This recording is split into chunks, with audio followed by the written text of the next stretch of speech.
La chronique politique du Grand Journal avec tous les jeudis Mathieu Slama. Bonjour Mathieu. Bonjour Steve. Et merci de nous rejoindre Mathieu. On revient avec vous sur une expression qui a soulevé beaucoup de réactions et de commentaires depuis lundi. François Bayrou, pour rappel, avait alors déclaré sur LCI que la France approchait d'un sentiment de submersion en matière d'immigration. Le Premier ministre qui a confirmé sa position peu ou prou hier à l'Assemblée nationale. Je le cite, « Quiconque est allé à Mayotte a parlé avec les habitants de Mayotte, s'est confronté à la situation à Mayotte et ce n'est pas le seul endroit de France. Mesure que le mot de submersion est le plus adapté parce que tout un pays, toute une communauté, tout un département français est confronté à des vagues d'immigration illégale telles qu'elles atteignent 25% de la population. » Mathieu, vous avez été scandalisé par ces doubles déclarations. Comme beaucoup de gens, parce que ça a fait une polémique énorme. Y compris au sein de la majorité présidentielle. Et au sein de certains de la majorité. Je crois que Yael Braun-Pivet s'est désolidarisé de ses propos. Et c'est une bonne chose. Alors François Bayrou n'a pas fait que ça. Il a dit autre chose. Et donc il a repris le terme de submersion. Un terme qui est très connoté, politiquement, idéologiquement. Mais surtout qui est une expression, un concept. C'est dans le langage que l'extrême droitisation du pays se fait. Moi, j'en suis convaincu. Donc, c'est un concept, une expression qui était auparavant utilisée par Marine Le Pen et par des gens d'extrême droite ou alors de la droite très, très dure. Ce que n'est pas François Bayrou.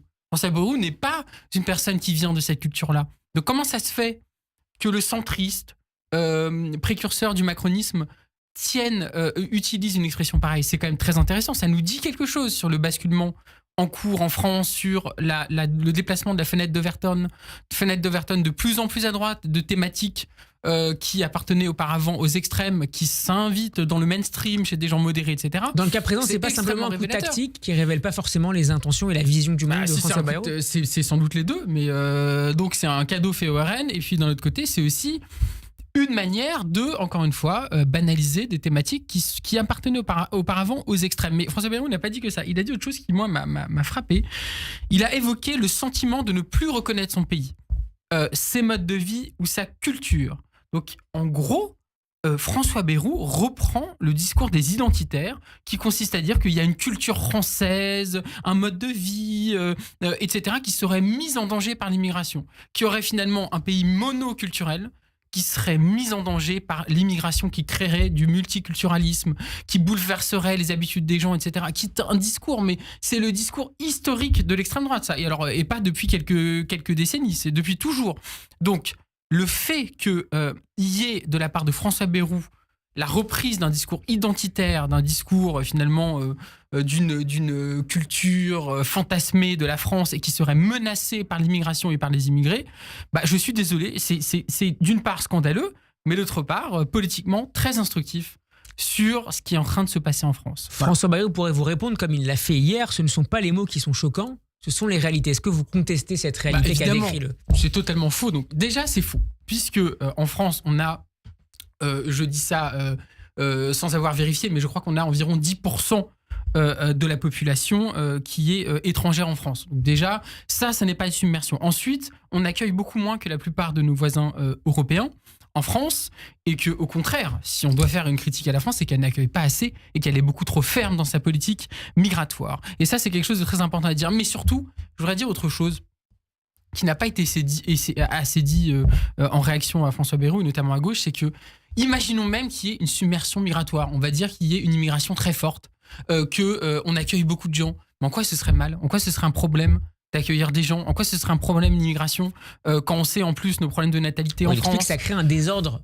Mais quel identitaire. Mais non, c'est des discours, c'est des fantasmes, c'est des discours fantasmés de l'extrême droite et de la droite dure. Il y a aucun désordre lié à l'immigration. Tous les économistes, les experts nous disent que l'immigration apporte plus qu'elle nous coûte en France. Les gens sérieux qui travaillent sur ce sujet nous disent ça. Bon, moi, j'ai pas une vision utilitariste de l'immigration. Je pense qu'on doit accueillir parce qu'on doit accueillir des êtres humains parce que c'est une question de dignité et une question de respect de nos valeurs. Mais enfin, si on réfléchit de manière économique, déjà c'est faux. Ensuite, le lien entre immigration et insécurité, puisqu'au fond, il y a ça derrière, il est faux, il est contraire à ce que nous disent les chiffres, à ce que nous disent les rapports, notamment des rapports d'organismes liés à Matignon. Il n'y a aucun lien entre immigration et insécurité. Donc, est-ce que ça renvoie l'immigration crée du désordre, au débat à la notion d'insécurité culturelle ?